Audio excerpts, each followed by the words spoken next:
Good morning, good evening, whoever you are, wherever you are, whatever you might be doing. We wish to welcome you to the Silverlight Show. The Silverlight shines to illuminate that which lies hidden in darkness. For those of you who need such things, here is a trigger warning for the show. We're going to be talking about immigration. Now, first of all, let me be honest, let me be clear.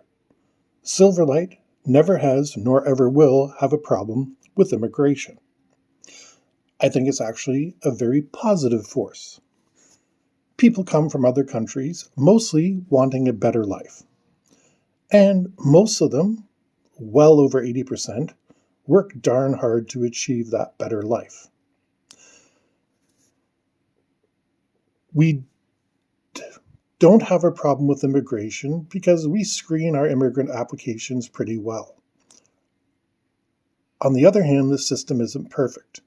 3 times in my life, I have had employees whose work record is impeccable. They've invested in their own businesses. They've had, well, let's call them contractors, not employees, because that's what they were. They've owned their own businesses. They've worked their fingers to the bone. They're the most cheerful, happy workers possible. They had spouses, children, etc., that were going to university, making a future for themselves. And they got deported. That's unfair, but at the same token, it's part of the immigration process. And this is one of the reasons I have a pretty favorable impression of immigration. Yes, you get a couple that come here that are going to sit around on welfare all day, but that's going to happen whether it's somebody that's Roman Catholic and born and bred in the middle of the country, or whether it's somebody coming from overseas. People are people. There's nothing we can do about it. But one thing I think is a major problem with immigration is the incentives. We always encourage people to immigrate to the country. We say, yeah, come over here. We got jobs in science, technical, educational, math, all those things.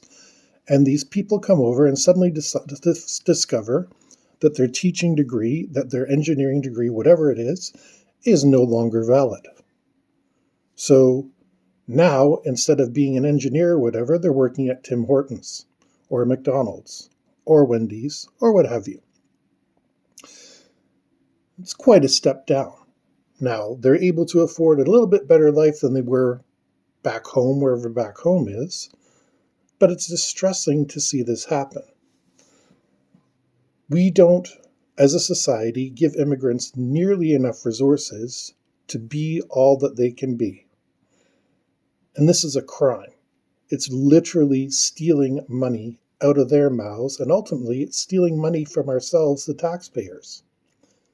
Imagine bringing an engineer over. For a course, let's just say a year or so, getting them up to date on whatever it is that they need to be brought up to date on, you're going to invest maybe $30,000, $40,000 into that family, and in return, you're going to get a regular taxpayer for 10, 20, maybe even 30 years, because some people don't like to retire. Think of all the money you make back. Yes, the initial money looks bad that you're putting all this money into somebody that's just come into the country, but what you get out of it is fantastic. But I think the biggest problem with immigration, and this is never addressed, is the lack of an equal distribution of immigrants. It's somewhat of a stereotype that every major city has a Chinatown, every city has a little India, every city has a Greek town, stuff like that. And that's because people want to go to the major cities. If I stop a random person in Amsterdam, in Tel Aviv, in Cairo, and say, where do you want to go? Oh, New York, Los Angeles, maybe Chicago. You're never going to hear Cincinnati. You're never going to hear Saskatchewan. You're certainly never going to hear Washago. This is where I think our system fails. We put people into the big cities where theoretically they would have the most resources, but in turn, we don't give them access to those same resources. So, we're going to pick on a gentleman named Raj. This is a completely fictitious person that I have completely made up. He comes from the Punjab to Toronto, which has a fairly significant Punjabi community. He has a degree. Let's make it in teaching. He's a good teacher back home. He comes over here and finds out he can't be a teacher. The government tells him they're willing to retrain him in a program, but he has less than a year to do it in. His options are to become a computer programmer, to take some sort of business marketing, and other than that, he has to get pretty creative. He can't apply to be a doctor. He can't get his teaching certificate back because that's a 2-year program. So he's stuck going into a field. Meanwhile, he's in one of the biggest cities possible. Even big-time educated people, like doctors and professors and things like that, well, maybe not so much a professor because they would be able to transfer in theory, but we'll take a medical doctor. They come here and they don't want to be setting up a practice in Tuktoyaktuk. They want to be setting it up in Toronto or Quebec. They don't want to be settling in the middle of nowhere. What are the reasons for this? Number one, like I said, they've heard of the big cities. Number two, they know there's a community there that will support them. And this is where we fail immigration the most. The reason there isn't an equal distribution of immigrants is because the smaller communities won't support them. It's nice for me to sit back here and pontificate, and the Silverlight says we need to have more immigrants in Winnipeg. Okay, yes, but what about Moose Jaw? Moose Jaw probably doesn't have a very big Sikh community, nor does it have a very big Muslim community, because it's Moose Jaw, Saskatchewan. It's not really the number one place people name when they decide to get off the plane flight and pick their final destination. Quebec is another one. That's an entire province in Canada where people don't want to go because then they have to know their native language, English, and French before they get anywhere. Those are big hurdles. So that's why in Canada and the United States too, we basically get a big blob of immigrants on the West Coast and the East Coast. In Canada's case, it's Toronto. In the United States, it's New York. But that's where people have heard of, so that's where they go. There needs to be some sort of process where we can guide immigrants to these smaller communities and make sure they are taken care of, because the last thing we need is some small town deciding to harass some poor family that's just gotten off the plane. And honestly, we need to be more accepting as a society. Having said all that, our Minister of Immigration has announced that he's going to bring in 2 million more immigrants over the next couple of years. This is complete irresponsibility. This is ludicrous. I mean, 2 million is 1/20th of the size of Canada's population. So you're bringing in 1/20th of your population. We're just recovering from COVID, if we actually are. I'm not convinced about that. So how can we absorb 2 million people? Even the city of Toronto is 10 million people. That's, 1/5 the size of the city of Toronto. And if we don't spread these people across, and if we don't give them the resources that they need, they're not going to be able to find jobs. Because even the Tim Hortons, the Wendy's, the McDonald's, the Walmarts, the minimum wage people in the world, they're going to be flooded with applicants for all sorts of things very shortly. So, a logical thing to do is to have logical numbers for immigrants. We keep saying we want people to come over because our people aren't willing to do these jobs.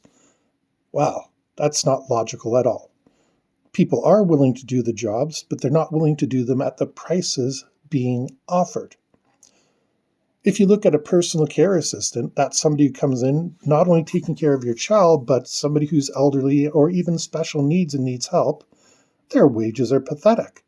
Yes, there are a few companies that pay a decent wage, but those poor people don't earn much above minimum wage, and for that, They're chasing after somebody with special needs, with dementia, with whatever it is, literally cleaning up poop on their hands and knees, and have to make the program stimulating so that way they keep the person's attention. That's not a minimum wage job. People complain about teacher salaries all the time, but teachers have to put up with a class of 30 kids, all of which are completely different. Some are special needs, some are not. And the teachers are underpaid too. I'm going to catch some flack on that. But this is where we run into problem. We tell immigrants, come on over. We're going to train you as a personal care worker. And they wind up either cleaning diapers and stuff like that, driving taxi cabs, Ubering, whatever it might be. And it's such a phenomenal waste of resources. We need to implement a real plan, not the stupid World Economic Council, World Economic Forum plan for 2030 that will benefit nobody. We need to honestly start having good ideas where people can make money. We can no longer depend upon corporations to provide jobs. It's not sustainable for a government to provide jobs unless we want to enter a command economy, and maybe that's something I'll do an episode on one day. But for true prosperity, we need the people to come forth and to start making their own ways towards prosperity. Like I said, we can't depend on the corporations anymore. And lots of people are opening side businesses. Thanks to COVID, Etsy has exploded. As our good friends, Hippie Witch Vibes on Etsy will tell you, their business has gone up. My businesses have gone up. And most people are making their own way. Got a friend just down the street, just a little over that way, who builds and repairs cars. That was his hobby before, and now he does it for a living. That's a skill that will never be out of demand. But we need to learn to market ourselves. We need to start crowdsourcing, because we're crowdfunding right now and it's getting us nowhere. But for the people to build a grassroots economic movement and start supporting each other, that is where we need to go in the future. No more having your $1 million idea and selling it to a big company and retiring. We need to encourage the local businesses, whether it's, real estate agents are a perfect example.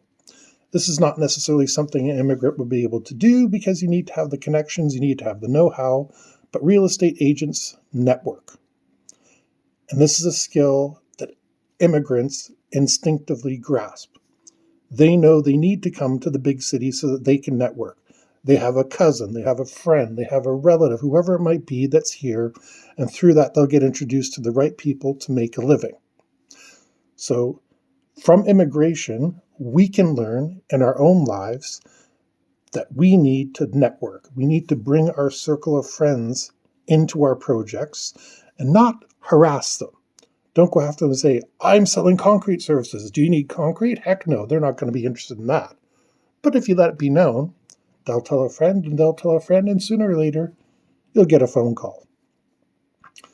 So in short, the too long didn't listen version of this show. Immigration is a good thing, but we need to handle immigration better. And the best way to make immigrants more profitable is to make ourselves more profitable.